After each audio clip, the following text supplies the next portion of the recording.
ከልማዳይነት ባይላቀቅ አማራጮችን ባይቀርቡለት ማረስና መዝራቱ መሰብሰቡም ከበሬ እስከ ማጨር ነበር። አርሶ አደሩ ጉልበትና ጊዜውን እያባከነ መሬቱን አርሶ መዝራቱ አጭዶ መውቃቱ ድካም የበዛበት እዚህ ግባ የሚባል እንዳልነበር ያስታውሳሉ። ከእርሻና አረም ታልፎ ያፈራውንም ምርት ሲሰበስብ በብዙ ይባክንበታል። ምክንያቱም የሚያጭዱበት ኮምባይነር የሚወቁበት ማሽን አልነበረም። ዝናብም ይመጣል፣ ቶሎ አናጭድም። ብዙ ፕሮሰስ ነገር አለው፣ ብዙ ድክመት አለው።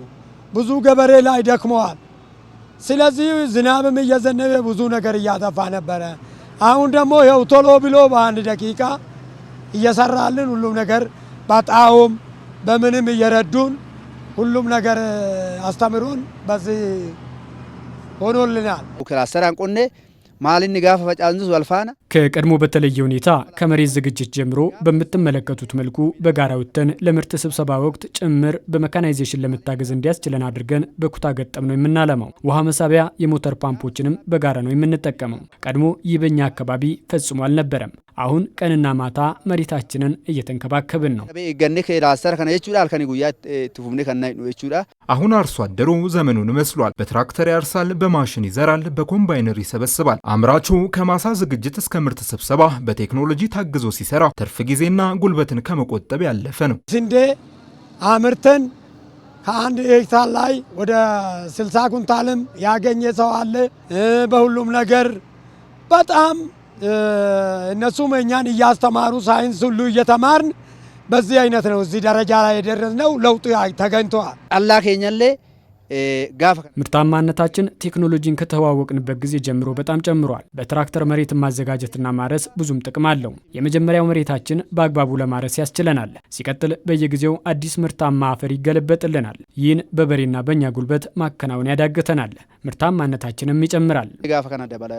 ለግብርና ስራ የሚውሉ ሌሎች የሜካናይዜሽን ቴክኖሎጂ ውጤቶች ከቀረጥ ነፃ መግባታቸው በሀገር ውስጥ መገጣጠማቸውም ሌላው ማሳያ ነው። የግብርና ዘርፍ ያልተማረ ብቻ የሚሰማራበት ተደርጎ ይታሰብ የነበረው አመለካከት ተቀይሮ ለብዙዎች የስራ ዕድልና የለውጥ መንገድ ሆኗል። በርኖታ ኩመነ ጥሙረን አበኒ ሚቲሞቱማ ትምህርቴን 10ኛ ክፍል ላይ ነው ያጠናቀቅኩት። ከዚያ በኋላ እኔን ጨምሮ ሌሎች ከዩኒቨርሲቲ የተመረቁ 150 ወጣቶችን አድርገው አደራጅተው ትራክተሮችን ገዝተው ሰጥተውናል። ከዚያ ጊዜ ጀምሮ በትራክተሩ የአርሶ አደሩንና የራሴን ማሳ ጭምር እያረስኩኝ ይገኛለሁ። ማህበረሰቡም ይህን ቴክኖሎጂ በስፋት እንዲጠቀም እያስተማርን ገቢ እያገኘን እንገኛለን።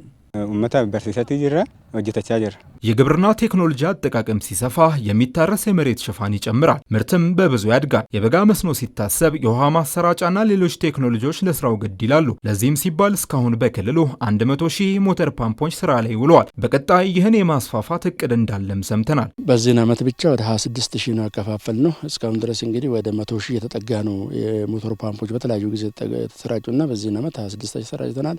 የበጋ አይደለም በቅርብ የምናሰራጨው ጥያቄዎች አሉ።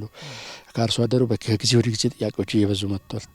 ሲጠቀሙ ለውጡ ሲያዩ በለውጡ ልክ ለውጡን ያመጣላቸውን ግብአቶች ይምጣልን እያሉ ስለሆነ እሱን እየሰራን ነው።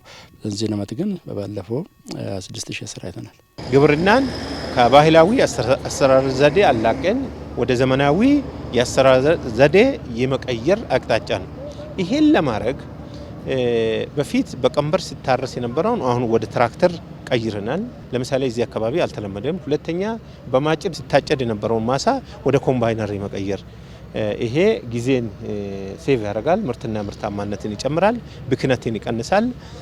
ለምርትና ምርታማነት ቅድም ላልናቸው ሁለቱ ዓላማዎች ስኬት አንደኛው ሜካናይዜሽን ትርጉም አለው ማለት ነው። ለውጡን ተከትሎ ኢኮኖሚያዊ ማሻሻያ መደረጉ ለግብርናው ዘርፍ ምርታ መሰረት ጥሏል። ምርትን ማሳደግ፣ የሚታረስ መሬትን ማስፋት፣ ቴክኖሎጂን መጠቀም፣ የሚባክን ምርትን መቀነስ እንደተቻለም ከአርሶ አደሩም ከአመራሩም መረዳት ይቻላል። ውጤታማነቱም በሰፊው ይታያል። ኬኛ የግብርና ማሽነሪዎች ማምረቻና ንግድ እንዲሁም ጀብዶ ሞተርስ ሌላ ማሳያ ናቸው። ያሰራጨነው ሞተር ፓምፕ ከዛ ነው።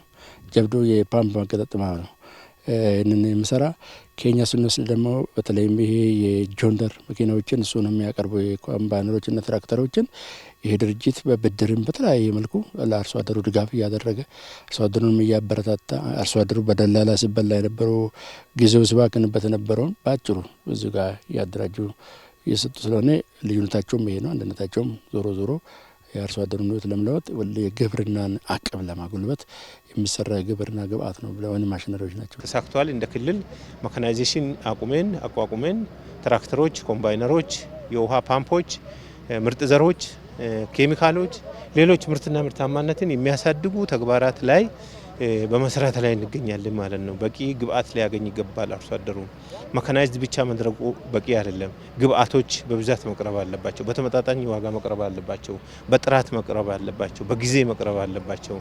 ይሄ መፍጠርና መስፈንጠር የምንለውን ፓርቲያችን ያስቀመጠውን አቅጣጫ በትክክል ስራ ላይ ለማዋል ሙከራ ተደርጓል። ከዚህ አንጻር ምርታማነቱን ከመጨመር አንጻር የራሱ አስተዋጽኦ አለው ማለት ነው።